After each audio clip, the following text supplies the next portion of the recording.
Hi, wonderful people. How are you guys? How have you been? I sure hope you've been doing well and you've been keeping well, and the Lord has been good and kind to you guys. My name is Carol Planner. I am a wedding planner. I am born again. Christ is Lord over my life. To the new subscribers, welcome, guys. Welcome on board. To the returning subscribers, karibuni.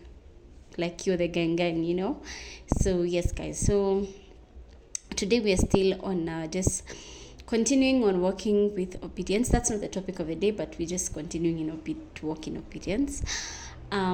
So today's topic is very interesting. It's something that until recently, I just had not thought about it in depth.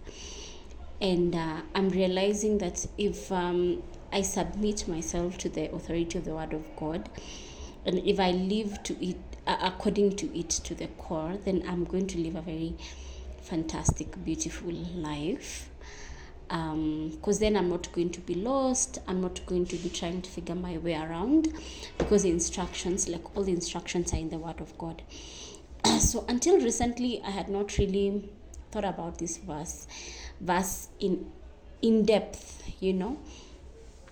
and as I told you, I'm a mom, so I've gone through life, and of course continue to go through life. Who's not going through life? All of us going through life, and some of the things that my experiences that I've gone through, I think in my time of consecration and just spending time with God, he just reminded me of this verse, and he was like, Carol,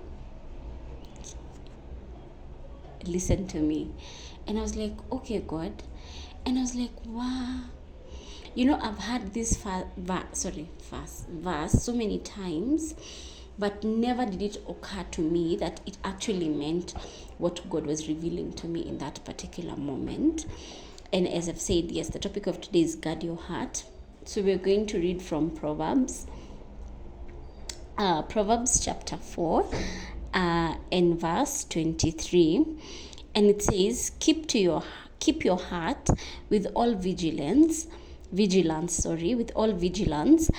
for from it flows the spring of life.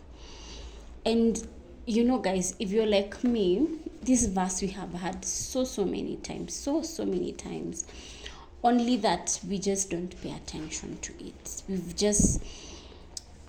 Let me say, we trivialize it. We don't see it as an instruction. And I think this is a very fundamental thing and foundational thing for you to live an amazing Christian life. You see, if you only guard your heart, because I realize personally, I've been so careless with my heart. And as we get to learn who God is, God, the one thing that he's very concerned about or is really interested in is our hearts. And you see, most times you find that we grow bitter, we grow angry, we're resentful towards God because we feel God is unjust, God is unkind, God is not hearing our prayers, God is not doing things the way we want. And yet the things that we're going through are a function of our not guarding our hearts.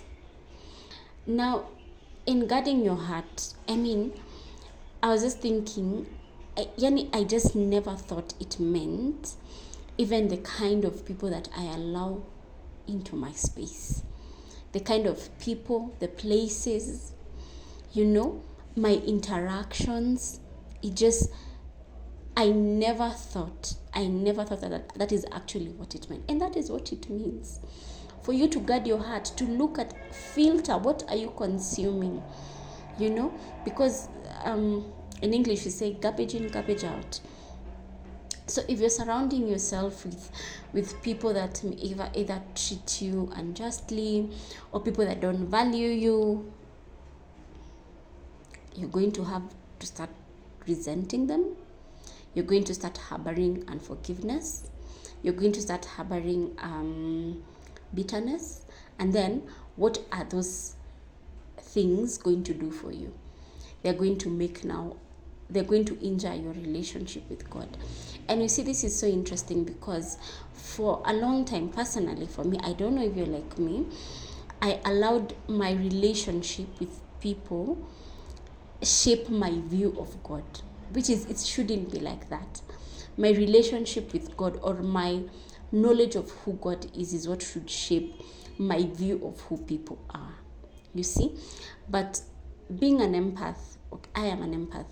So you find yourself, you feel people's emotions. So you sort of attract, in my carelessness of not guarding my heart, and in my feeling, oh, they're going through this, I've opened doors to people that have manipulated me, people that have been unkind to me.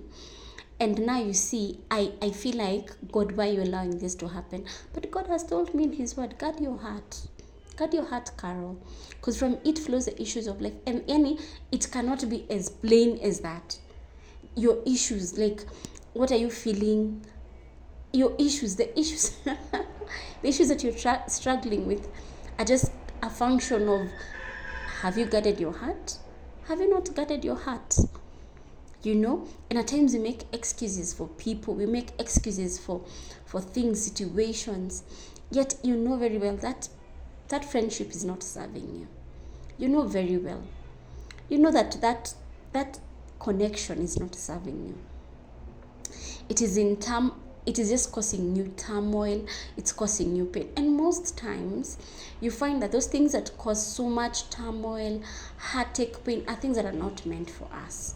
Connections, friends, and I'm learning that to even ask God for friends that are from him, because I'm just like the kind of people that will just come into my space and will not want maybe me to shift anything about me for them to love me. You get? Which is also a function of yourself, the kind of spaces where maybe you go and you're like, if only these people could do this.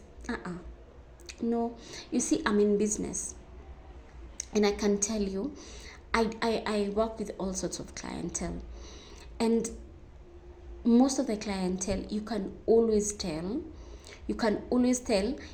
the clientele that wasn't meant for you, the one that you're forcing issues, are the ones that you're in disagreement, you're just not coming to terms, you're trying to maybe do this, do that to make them happy, it's just not working, because you've not even divinely connected.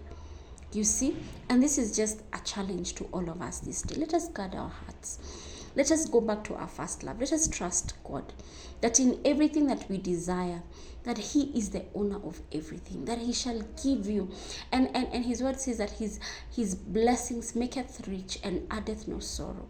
So which means anything that is of God shall make rich and will not add sorrow. But these things that we go and fetch for ourselves are the ones that cause so much turmoil, they cause pain, or maybe it's something that God brought, or maybe a person or an opportunity, but the season has ended, but you want to prolong it. So now then it's no longer, the grace for it is not there. So now then it becomes difficult, it becomes hard, it becomes challenging, it becomes like you're trying to make it work, you're trying to compromise, but you're finding at the end of the day, it's just not working. So today, guys, my challenge, because I know all of us going through things in our lives, in our emotional lives, spiritual lives, physical, financial, in every aspect of our lives. Why don't you just sit down and see in what aspects, in those areas that you're suffering, could they be as a result of you not guarding your heart? Could they be as a result of you not trusting God and allowing God to bring you opportunities that are from him, allowing God to bring you friends and connections that are from him, allowing God to bring you helpers that are from him, even in going to approach people? And it's good to shoot your shot, yes, but there's also the God aspect, because you find God helps us again through men. So you find someone is not even willing, you're just there, you're forcing it, you end up getting hurt, and it is you like, but why aren't you doing? And I have also been a victim where I feel like, but you should be helping me, because if it were me, I'd be helping you as well. You see? So it's just it's still a function of just trusting God and just letting go and allowing Him to be God in our lives and allowing us to live in obedience. That is, He's telling us this day to guard our hearts and to know that His blessings maketh rich and addeth no sorrow. That is the truth, because He says that His word does not return to Him void. You know that he says that he honors His word more than His name. So which means that everything that He says is true and it is life. Okay, guys. And there's one pastor in our church who says the word of God is just not English, it's just not grammar, it's power. You know, so in this day, whatever it is that you're finding that you're struggling, maybe just try and change your perception. Maybe try and see, maybe you've not guarded your heart in that aspect. Maybe you've taken in too much than what maybe God had intended. Maybe there maybe situations, jobs, people, whatever, that their seasons have ended, but you still want to push out of mistrust, out of maybe feeling that maybe if this person goes, maybe I won't have another one, maybe I won't have another connection like this, maybe I won't have another job that is paying me like this, and most times God always moves on to better. Yes, guys, so today my challenge to you is very simple: guard your heart, because from it flows the issues of life. And remember, the blessing of the Lord maketh rich and addeth no sorrow. So until next time, I know today has been short and sweet. Until next time, guys, see ya. Have a blessed time.